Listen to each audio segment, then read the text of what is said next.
জানি আমার কি হয়। আমার নবী বলেন, খাদিজা, যেহেতু আমি তোমার পক্ষে আছি, আমি তোমার জন্য কথা বলবো, এত কান্দা তোমার কাঁদতে হবে না, আমি রাসূল তো তোমার পক্ষে আছি। বলুন তো, রাসূল কারো পক্ষে থাকলে তার কোনো ভয় আছে?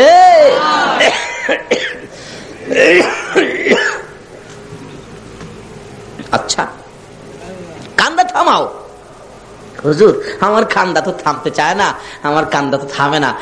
তবে কান্দাটা থামবে আমার তিনটা কথা যদি আপনি রাখেন। কি কথা?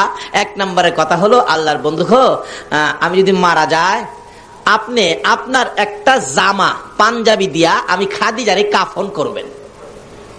কেন? ও নবী, আপনাকে সৃষ্টি না করলে জগতের কিছু সৃষ্টি হতো না। আপনার জামাটা যদি আমার গায়ে দেখে, ফেরেশতারা আমারে কবরে গেলে কিছুই কইতো না। নবীর প্রতি কত মহব্বত, কত ভালোবাসা।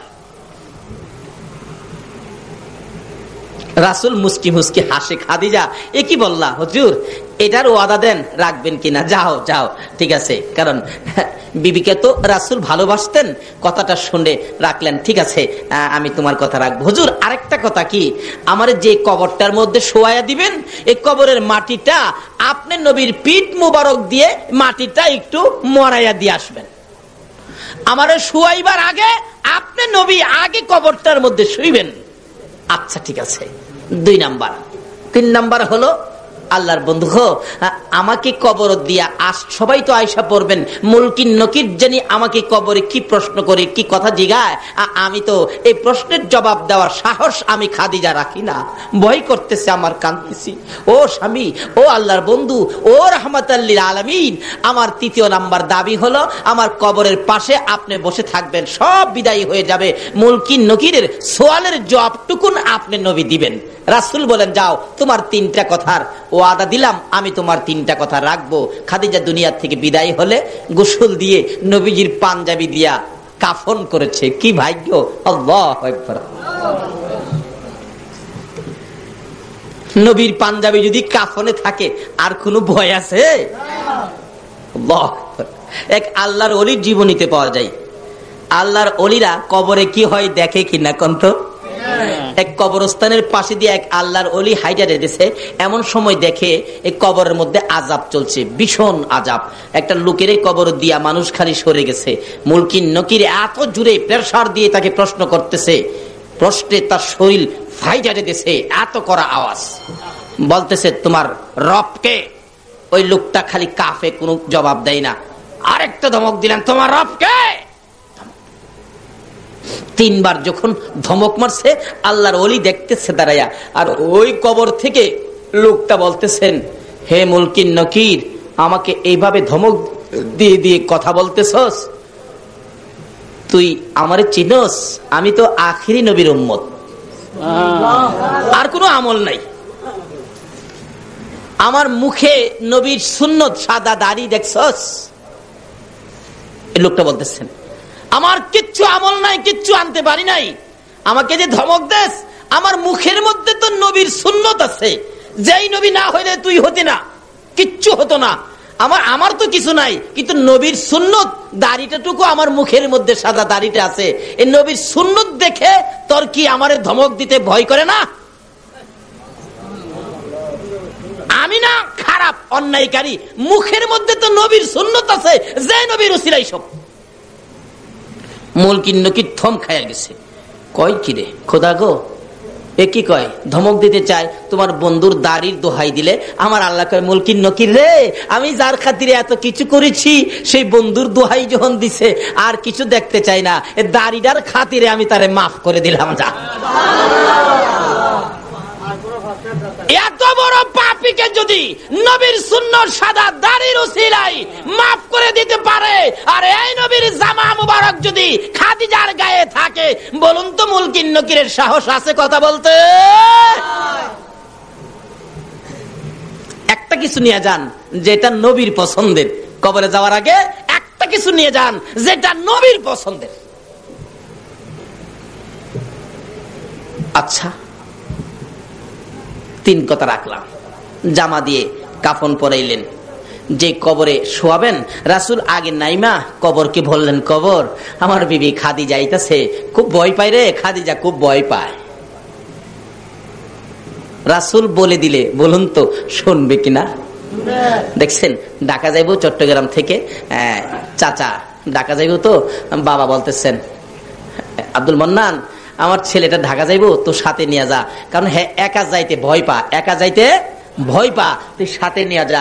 বলুন তো চাচার কাছে যদি বাবাই বইলা দিয়ে আসে, বারবার খালি খেয়াল রাখতো না বাতিজা খই ঠিক মতো আছে কিনা?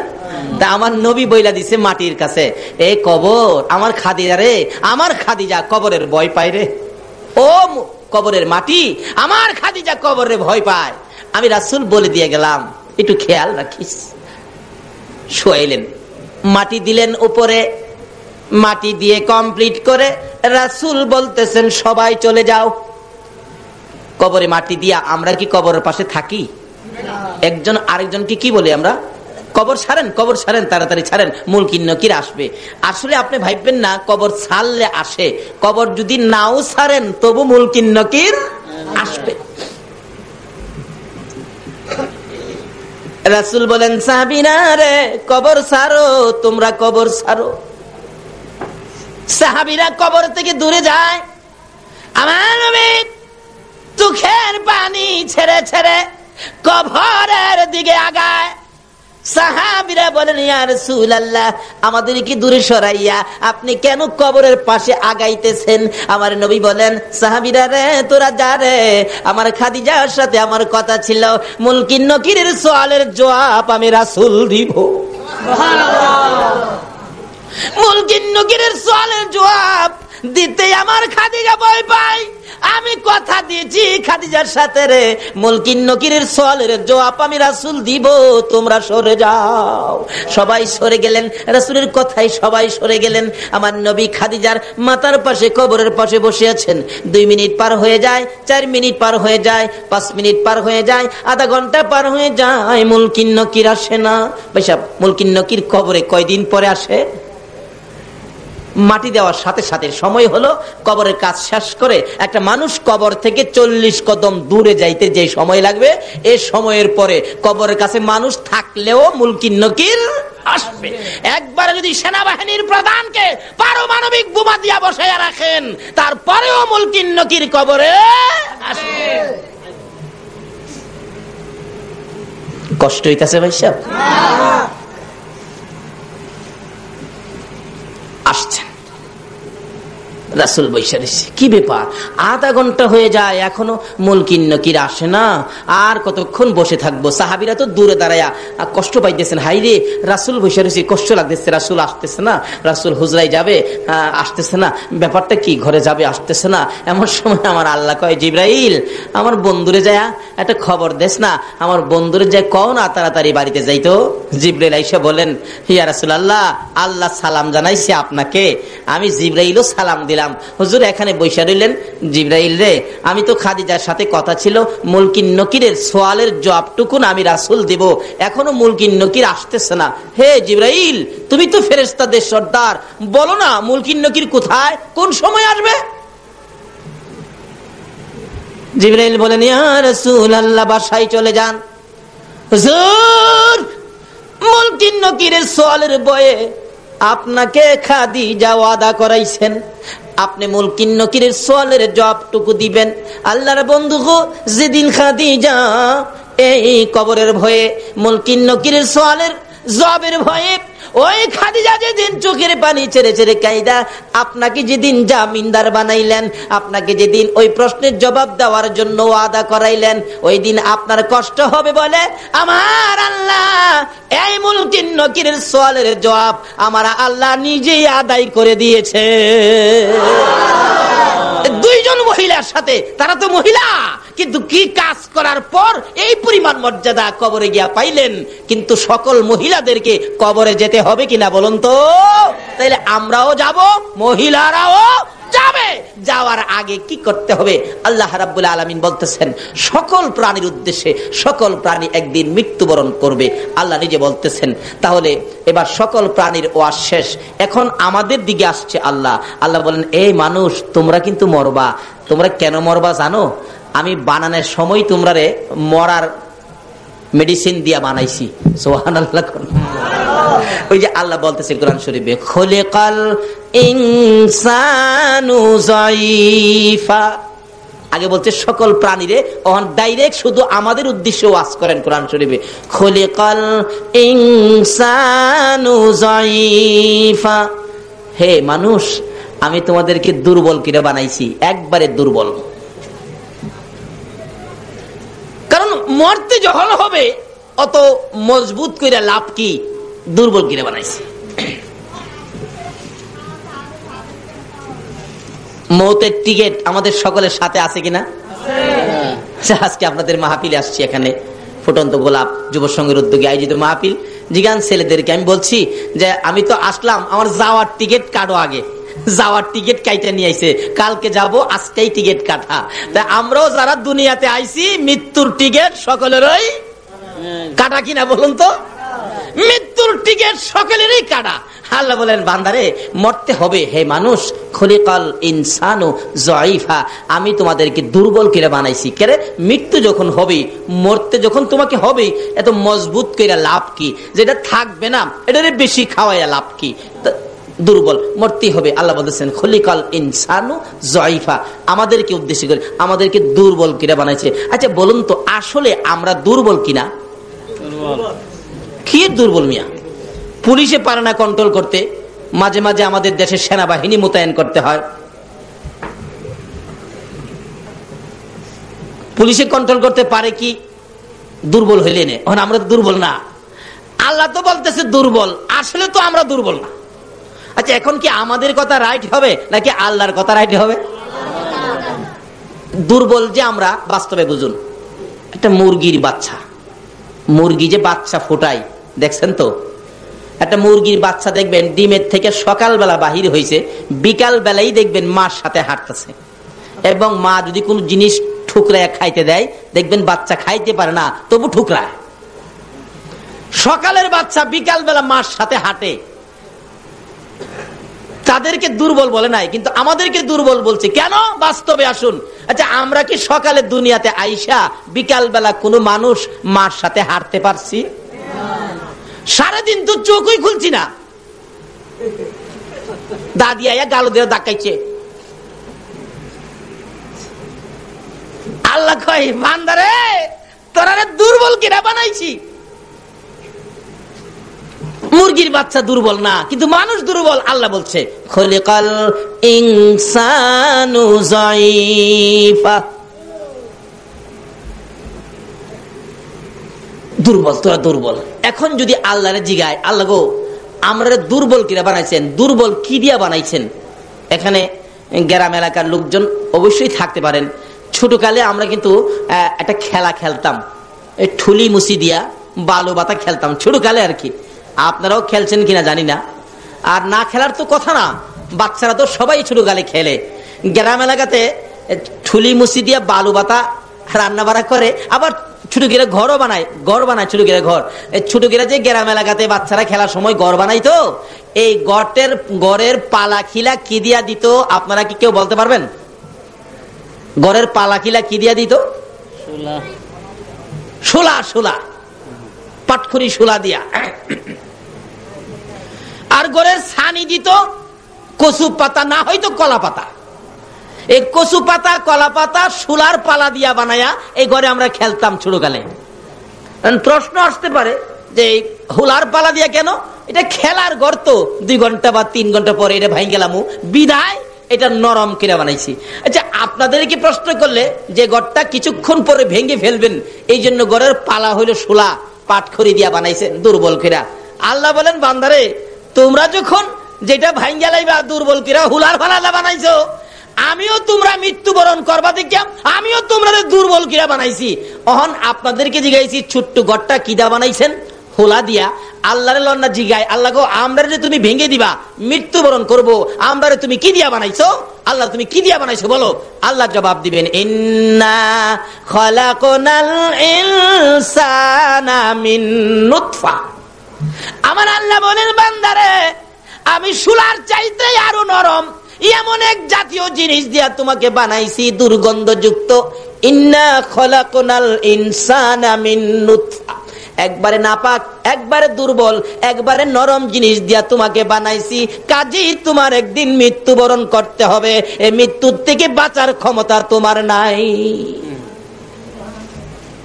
তাইলে খুদা গো, এবার লন জাগাত যায়, আমরা যখন মইরেই যামুগা এখন কি করতে হবে কোন? খালি বাড়ি ঘরেই করবেন না, আল্লাহ কি বলতেছে কি করতে হবে বান্দা শুনো। এখন তো আমরা এই দিকে খেয়াল নাই, খালি বলি বাড়ি একটা করছি, আর একটা দরকার, পোলা আছে 5টা, বাড়ি লাগবো 5টা, নিজের লাগবো একটা 6টা। মিস্ত্রি সাহেব, পোলা থাকে 2টা লন্ডন, টাকার অভাব নাই, 2টা থাকে আমেরিকা, পোলারা দেশে আসবে, ফার্নিচার বানানোর দরকার। মিস্ত্রি কি কাঠের ফার্নিচার ভালো হবে? দেখবেন মিস্ত্রি বলবেন চাচা একবারে একটা গুণ কাছে আসতে পারবে না, সেই কাঠটার নাম হইল সেই গুণ। কোন গুণ? ঘুমায় রয়েছেন আপনারা? যে কাঠের কাছে গুণ আসে না সে কাঠটার নাম কি? সেই গুণ। মহাজন বললেন মিস্ত্রি যত টাকাই লাগুক যাতে গুণে না ধরে এমন কাঠ, সেই গুণের ফার্নিচার ঘর ভরলেন, এর চেয়ে সাজ সরঞ্জাম আর বাকি নাই, সব ঘর সাজাইলেন।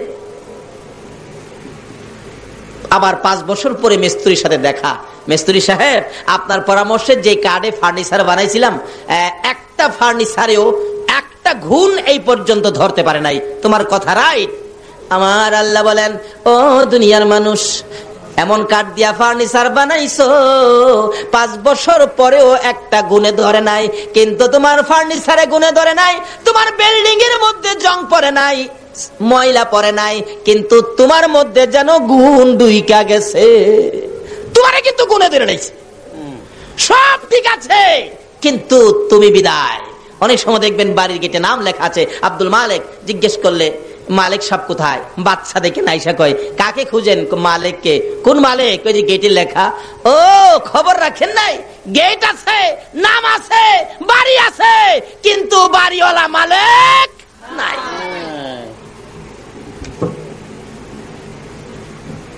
সব থাকবে, আমরা থাকবো না। সে ওয়াজ কোরআন শরীফে আল্লাহ করতেছেন।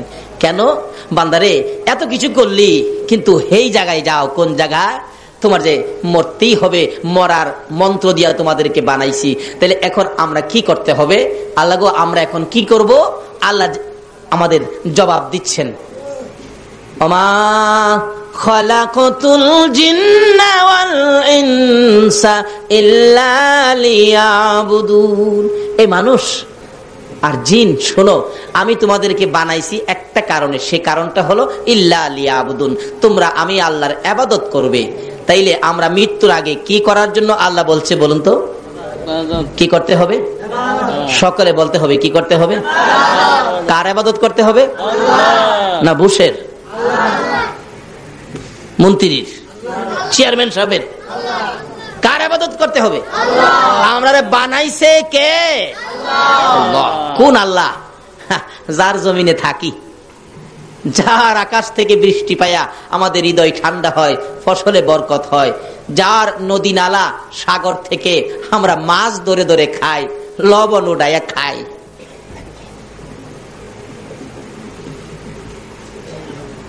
সে আল্লাহর ইবাদত করতে হবে। বলুন কার ইবাদত? আল্লাহ। এখন ফেরেশতাদেরকে বলতে, ফেরেশতারা এত রাত্রে কিছু মানুষ আমার আল্লাহ কইতেছে, ব্যাপারটা কি?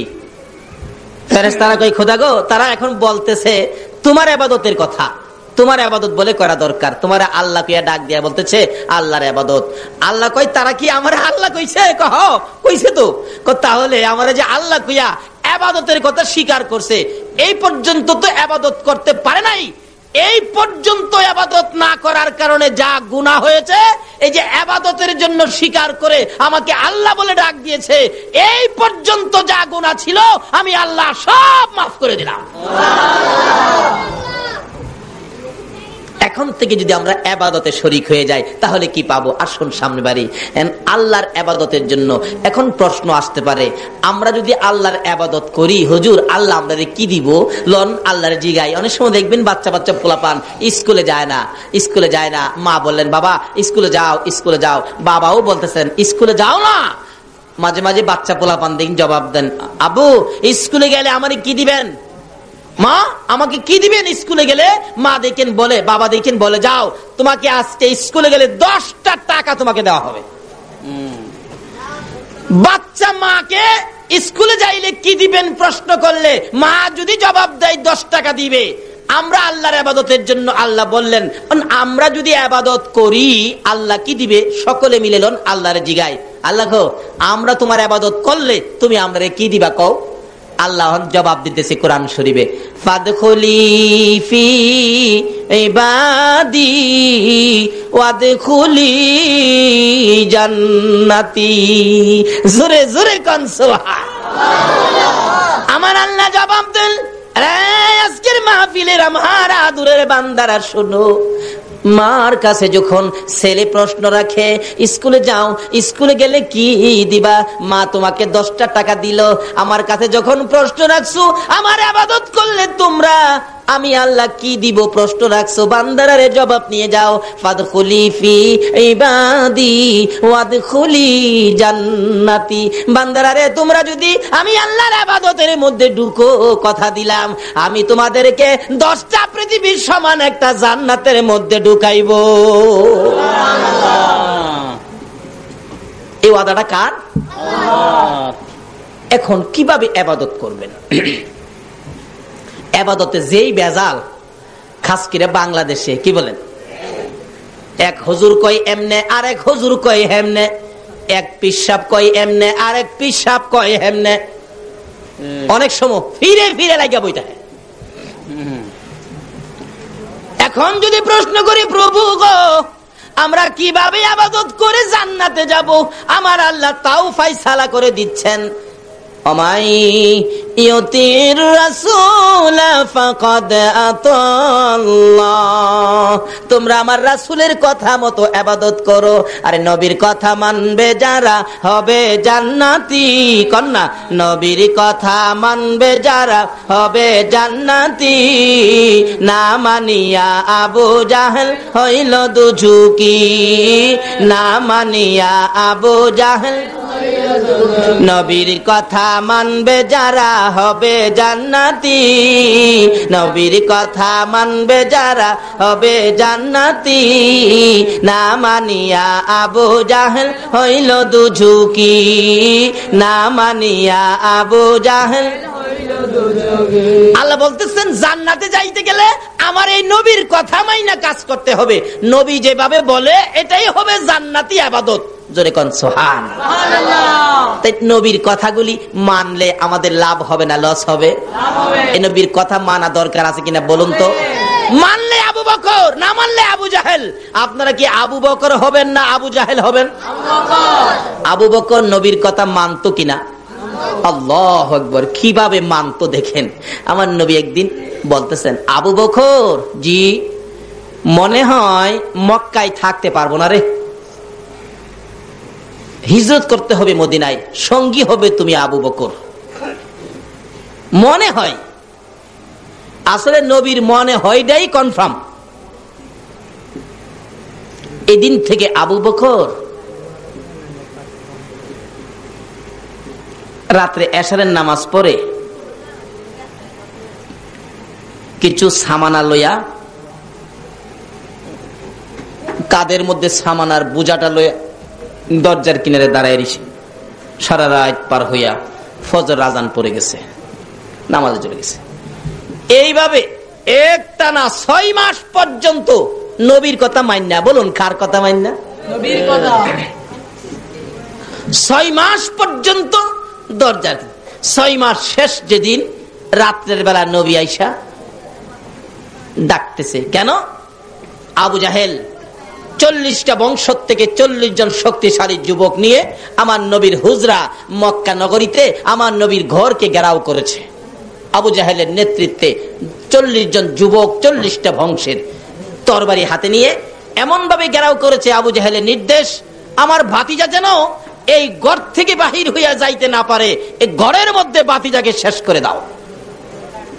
কিতাবে লেখে যুবকগুলি এইভাবে দাঁড়াইছে ঘরের চারপাশে, একজনের পিঠের সাথে আরেকজন পিঠ লাগাইছে যাতে ফাঁকে দিয়া যাইতে না পারে।